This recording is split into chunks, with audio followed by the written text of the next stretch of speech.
효과적으로 대응하기 위해서 우리나라에서 반도체 생산 능력을 어떻게 갖춰나가야 할지 이야기 들어보겠습니다. 이 주제에 대한 포문은 SK 하이닉스에서 먼저 열어주시면 어떨까요? 광노정 대표께 부탁드려도 괜찮을까요? 네. 그 전에 먼저 아까 못다한 얘기가 있으면 서면으로 제출하라고 하셨는데 제출하기 싫어서 말씀으로 그냥 간단하게. 네. AI 시대 산업지형 변화 관련돼서 제가 한 말씀 드리고 싶은 거는 대통령님 말씀하신 것처럼 생태계 소부장이 중요한데 지금까지 보면은 그 소재 부품, 특히 소재 부품 업체에서 뭔가 새로운 상품을 제품을 들고 와서 저희한테 평가를 의뢰할 때 이게 문제가 생긴 피드백을 드리지 않습니까? 이게 좀 너무 길어가지고 마치 1년에 한 번 수능 보는 거였거든요. 그래서 저희가 생각한 게 좀 모의고사를 좀 보자 중간중간에. 그래서 아까 그 장관님 말씀하신 트리니티 팹이라는 게 27년 상반기 오픈이 됩니다. 지금 열심히 짓고 있고 용인에. 그래서 그게 1년 반 뒤 오픈이 되면은 이제 수시로 시험을 볼 수 있기 때문에 바로바로 채택될 수 있는 그런 시스템이 갖춰지게 되고 거기에는 정부에서 반을 대주셨기 때문에 감사하게 생각합니다. 또 한 가지는 제가 볼 적에 요즘 이제 AI 시대가 도래하면서 메모리하고 자꾸 땅거랑하게 융합이 되려고 하는 그런 조짐들이 보이거든요. 근데 그게 워낙 다양해가지고 메모리하고 로직 중에도 뭐 이런저런 거, 그 다음에 또 패키지, 시스템, 이게 어우러지다 보니까 아까 장관님 그 맥스 말씀하셨는데 이게 어쨌든 하여튼 이제는 정말 그 국가가 가지고 있는 여러 가지 리소스들을 얼마나 잘 조합해서 트렌드를 따라가냐가 중요해질 것 같고 어딘가 이제 그 가버넌스가 중요해지다 보니까 이거 마치 옛날에 국제과제 같이 뭔가 좀 중심점이 필요하지도 않을까 이런 생각도 들어서 그런 것들이 좀 더 다음에 이제 심도 있게 논의된다 그러면은 훨씬 더 이렇게 잘 미래를 준비할 수 있을 것 같습니다. 네, 서면은 이걸로 대체하겠고요. 그건 서면용이었고. 네, 네 맞아하십시오. 본 제안으로. 네. 반도체 생산 능력 제고 관련돼서는 저희가 볼 적에 지금뿐만 아니고 이제 앞으로 향후에도 계속이라는 게 이제 아마 수십 년은 아니겠지만 상당 기간 동안 AI 메모리 수요가 지속 증가할 것 같고 공급은 여전히 조금 제한적인 상황일 것 같습니다. 그래서 지금으로 봐서는 선제적인 생산 능력 확보가 굉장히 중요할 것 같은데 이걸 위해서 SK하이닉스는 용인 반도체 클러스터에 약 600조 정도의 그 투자를 단계적으로 집행할 계획입니다. 이렇게 대규모 투자가 필요한 이유는 저희가 일단 팹 규모를 키웠고요. 1.5배 이상. 거기다가 EUV랄지 첨단 공정을 위한 그 장비들이 추가로 도입되면서 생산 능력과 생산 역량을 갖다가 동시에 강화하기 위해서 이렇게 큰 금액으로 늘어난 그런 이유가 있습니다. 그뿐만 아니라 저희는 청주에도 투자를 이어가고 있고 이미 올해에만 11조를 투자했고요. 향후 한 4년까지 지금 누적으로 치면 42조 정도 투자할 계획으로 있습니다. 근데 이제 이게 문제가 어려움이 저게 이렇게 초대형 투자를 그 한 개의 기업이 단독으로 하는데 상당히 어려움이 많이 있고 특히나 이제 대규모 자금 확보가 저희만으로는 좀 이제 어려운 부분이 있기 때문에 그 투자 활성화를 위한 규제 완화가 뒷받침된다 그러면 큰 도움이 될 것 같고요. 규제가 개선된다 그러면은 이런 AI 메모리 부족에 대응하기 위한 선제적인 투자와 동시다발적인 투자가 가능해지고 시험 연동에 흔들리지 않는 미래 준비가 가능할 것 같습니다. 근데 이제 사실 그렇게 또 생각할 수도 있는 게 하이닉스 돈 많이 버니까 그 돈을 하면 되는 거 아니냐라고 생각하실 수도 있는데 이게 돈을 벌어서 투자하려고 그러면 기본적으로 반도체 팹을 짓고 장비를 갖다 놓고 생산하는데 토탈 한 3년 이상 걸리거든요. 이미 시기를 놓칠 가능성이 있기 때문에 먼저 놓고 나중에 벌고 이렇게 좀 순서를 바꾸는 그런 개념으로 이해해 주시면 조금 좀 플렉서블해질 것 같고 또 한 가지는 이미 잘해주고 계시지만 그 전력과 용수가 굉장히 중요하고요. 지금까지는 이렇게 잘 오고 있는데 향후로 혹시 또 추가적인 규제 개선이나 정책 지원이 필요할 경우 요청을 드리고자 합니다. 하여튼 오늘 이렇게 여러 가지 발표해 주신 그런 산업 전략이 저희 반도체를 위해서 굉장히 큰 도움이 될 것 같고 SK하이닉스도 거기에 발맞춰서 최선을 다해서 열심히 하도록 하겠습니다. 이상입니다. 네, 일단 이건 좀 얘기를 좀 하고 지나갈까요? 지금 말씀하신 부분은 최태원 회장께서 저한테 한참 전에 말씀을 하셔가지고 일단 그 중에 하나 투자 자금에 관한 문제, 그건 일리가 있더라고요. 우리가 금산분리라는 원칙으로 어쨌든 금융 조달에 제한을 가하는 이유는 이제 독점의 폐해를 막기 위해서인데 이런 뭐 대규모 투자가 필요한 첨단 산업 분야는 사실 그 문제는 이미 다 지나가 버린 문제고, 그게 어쩌면 산업 발전에 저해가 되는 요소라서 저희가 이미 제도적으로 준비는 하고 있죠. 네, 그거는 네. 의견도 뭐돼 있습니다. 네, 이거는 금산분리라고 하는 것을 훼손하지 않는 범위 내에서 실질적인 대책을 지금 마련하고 있는데 거의 다 된 것 같아요. 다 된 것 같고, 다만 한 가지 제가 지금 정책시장님한테도 말씀드리는 게 뭐냐면, 지금 아까 말씀하신 대로 국가 전체 단위 입장에서는 뭐 600조 대규모 투자는 매우 바람직하고 감사한 일이죠.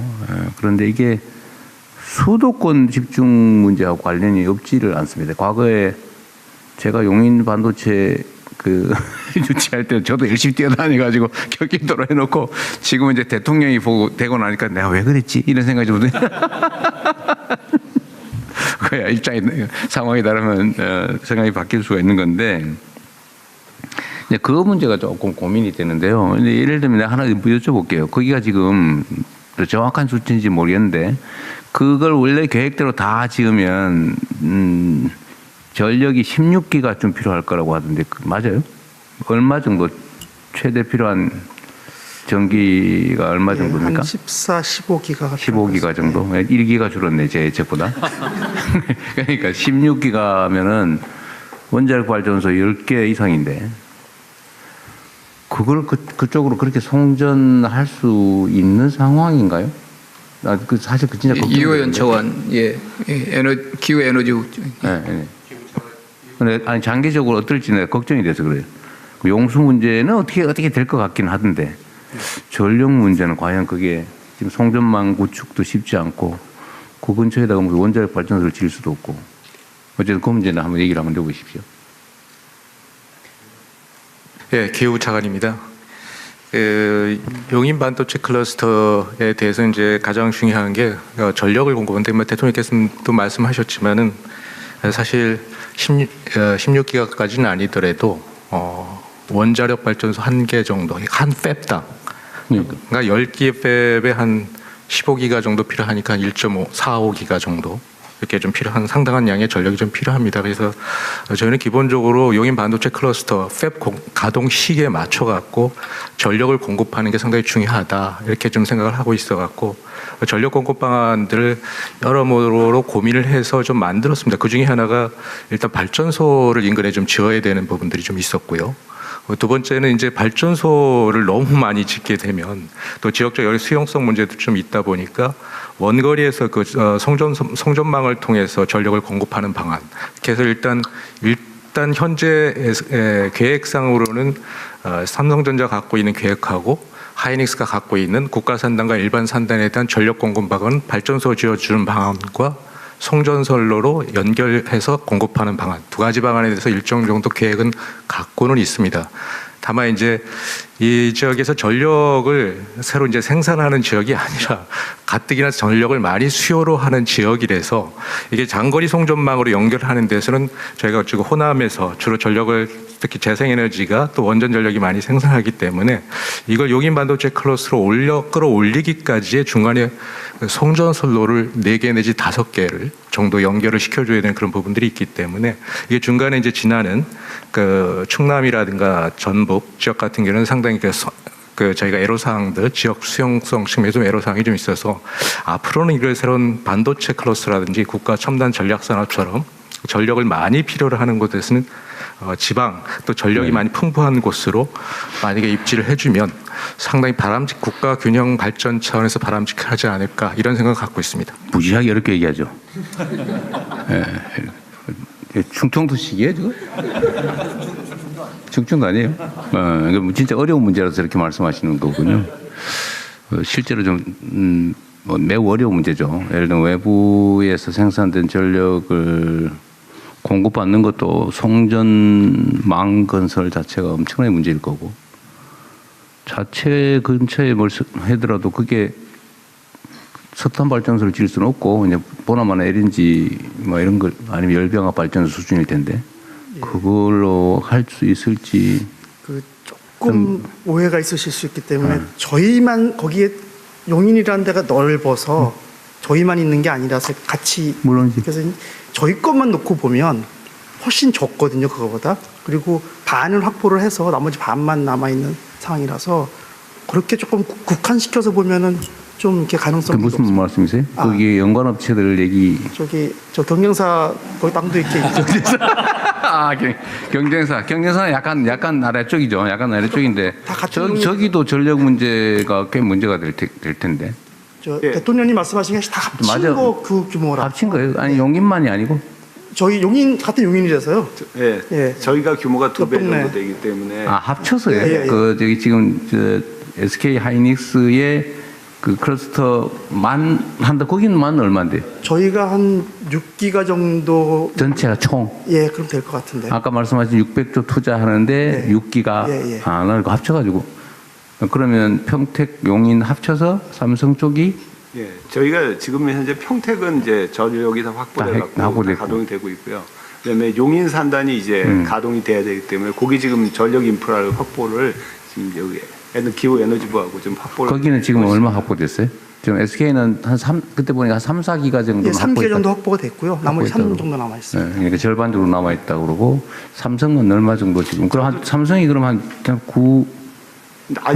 7, 8기가쯤 된다 얘기인데. 예, 9기가 총 9기가 정도 9기가 필요하고요. 거기 한 6기가 정도는 지금 어느 정도 확보가 확보가 돼 있고 됐어요? 나머지 3기가 아직 미정 3기가 정도가 지금 미정 상태. 네.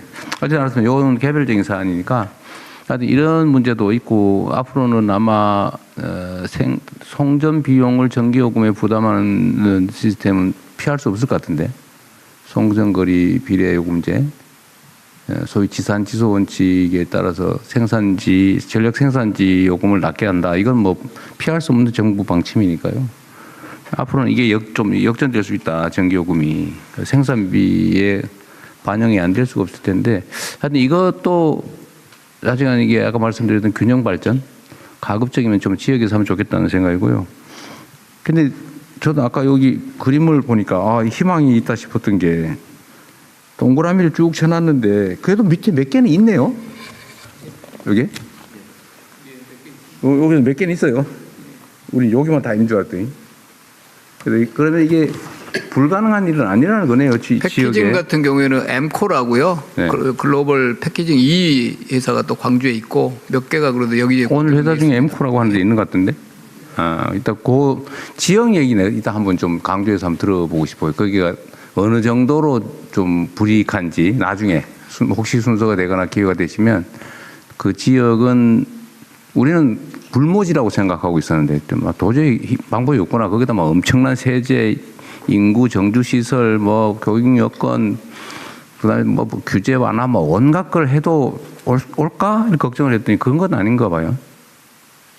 그냥 뭐 얘기한 김에 한번 들어볼까요? 그 아래 동네에 계신 제가 준비한 걸 간단히 말씀드리고 네. 이어서 말씀드리겠습니다. 그러시죠. 사실 AI 시대 그리고 HPC 고성능 컴퓨팅 확산으로 반도체가 성장하고 기술은 더욱 복잡해지고 있거든요. 그래서 지금 웨이퍼 수준에서 고밀도라든지 초집적화가 고비용과 저수율로 한계에 지금 여기 봉착하고 있습니다. 그래서 저희 이제 패키징 분야에서 사실 하이덴스 펜아웃이라든지 이츠모디와 3D를 활용해 가지고 헤테로지니어스 인테그레이션 기술을 가지고 아까 말씀하신 것처럼 로직이라든지 메모리라든지 이런 것들을 다양한 기능들을 하나로 통합시키는 원 패키지 솔루션을 구현하는 것이 저희 회사입니다. 이런 이제 방안을 통해 가지고 국내 소부장 기업에게도 새로운 기술을 개발하고 그다음에 글로벌 시장으로 진출할 수 있는 아주 중요한 기회가 될 겁니다. 사실 요즘은 이제 반도체 생태계에 대한 그 업계 간 협력이 상당히 중요한 시기입니다. 이런 시기에 오늘 같은 자리를 마련해 주신 점에는 먼저 감사를 드립니다. 우리가 광주에 있지만 실은 그린 재생에너지 상당히 중요하거든요. 요즘 저희 해외 고객들은 아리백 실천을 신재생 에너지 직접 사용을 강력히 요구하고 있습니다. 그래서 저희들은 이제 자체 광주 사업장에 태양광도 설치하고 또 이렇게 공급업체와 PPA를 체결하고 있습니다. 근데 공급과 비용 문제로 국내 사업장 경쟁력이 약화가 상당히 우려되는 것은 현실입니다.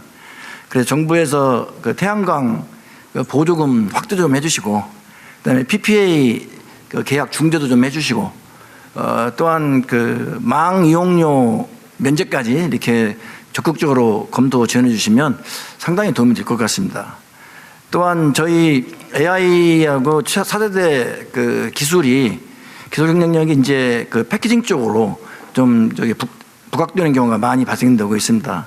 그런데 지금 정부하고 학계, 그 다음에 이제 산업계가 긴밀히 협력을 통해 가지고 반도체 패키징에 특화된 체계적인 교육을 통해서 저희들이 전문 인력을 확보할 수 있도록 도움을 주시면 대단히 고맙겠습니다. 사실 제가 광주 사업장 말씀드리기 전에 지난 그 APEC 글로벌 기업 투자 파트너십에 참석했었습니다. 그때 약속드린 광주 송도 사업장 투자 계획은 11월 19일 착공식을 해서 성실히 이행하고 있습니다. 이 자리를 위해서 정부 지원에 일단 감사를 드리고요. 앞으로도 그 반도체 산업 지원을 더욱더 확대해 나간다면 저희 광주 사업장 및 다른 어떤 국내외 반도체 기업들이 지방 성장 거점으로 투자 확대를 검토하는 데 큰 도움이 될 것입니다. 사실은 광주가 불모지라고 생각하는 분들이 많은데 저희들이 직접 거기서 운영을 해보면 일단 인력 수급이 수도권보다 훨씬 수월합니다. 그래요? 네네, 생산 인력. 사람이 없어서 뭐 못한다고. 그렇지 않습니다. 오히려 수도권 송도에 있는데 송도에서 인력 수급이 어려워서 광주에서 인력을 확보해서 송도로 지원하는 경우가 그래요? 있습니다. 네네, 그렇습니다. 그래서 일단 광주에 저희들도 지금 이제 확장 검토는 하고 있지만 아직은 확정된 건 아니고요. 지금 적극적으로 검토를 하고 있습니다. 좀 해주세요. 네. 그래서 저희들이 이제 사실은 이전 첨단 패키징을 얘기하는데 원조가 광주 사업장입니다. 광주 사업장에서 첨단 패키징의 원조가 되고 사실은 이제 그 송도 사업장이 또 업그레이드된 겁니다. 그래서 앞으로도 그 광주 사업장에 확장할 수 있는 땅은 가지고 있기 때문에 정부에서 더욱더 지원을 높여주시면 미국 본사와 적극 협의해서 투자를 검토하도록 하겠습니다. 네, 감사합니다. 그 근처에 아주 싼 땅 많습니다. 땅은 가지고 있습니다. 제가 그 지방에 그 대규모 개발을 할 때 기업이 필요하면 기업들한테 토지 수용권을 부여해서 아예 대규모 개발 자체를 기업들이 할 수 있게 하는 것도 지금 검토하라고 해놨거든요. 뭐 그 정도 규모가 될지 모르겠는데 그것도 우리 참여하시는 분들 참고하십시오. 사실 저희들이 거기에서 한 1조 6,500억 불 정도 했었거든요. 2022년도에. 그거를 2배를 할 수 있는, 확장할 수 있는 땅은 가지고 있습니다. 사실은. 저희들이 한 13만 평 이상 가지고 있기 때문에 이제는 이제 비즈니스 관점을 봐서 비즈니스가 이제 성장되게 되면 저희들이 거기를 확대할 수 있는 기회가 주어질 겁니다. 그때 정부에서도 또 많이 지원해 주시면은 저희들이 또 그 투자 확대하는데 큰 도움이 될 것 같습니다. 정책 시장이 써놨다가 잘 챙기십시오. 예. 지금 말씀하신 대로 우리 국내 기업들도 패키징이 이제 로직, 메모리 뭐 결합되고 되게 고도화되면서 단순한 일이 아니구나 패키징이. 그래서 그쪽에 이제 부가가치가 높아지고 그래서 국내에서 그 부분을 더 키워야 되겠다는 생각이 많아서요. 여기 좋은 기업이 있어서 우리 여기 이 계획 안에 보면은 패키징 R&D 센터를 더 확대한다는 내용이 있습니다. 예, 팔로우업 하겠습니다. 네, 다른 의견이 없으면 원래 예정된 진행 순서대로 되돌아가서 하십시오. 네, 열띤 토론 고맙습니다. 시간 관계상 대통령께서 여러 번 강조하셨던 반도체 생태계와 기술에 대한 이야기로 넘어가겠습니다.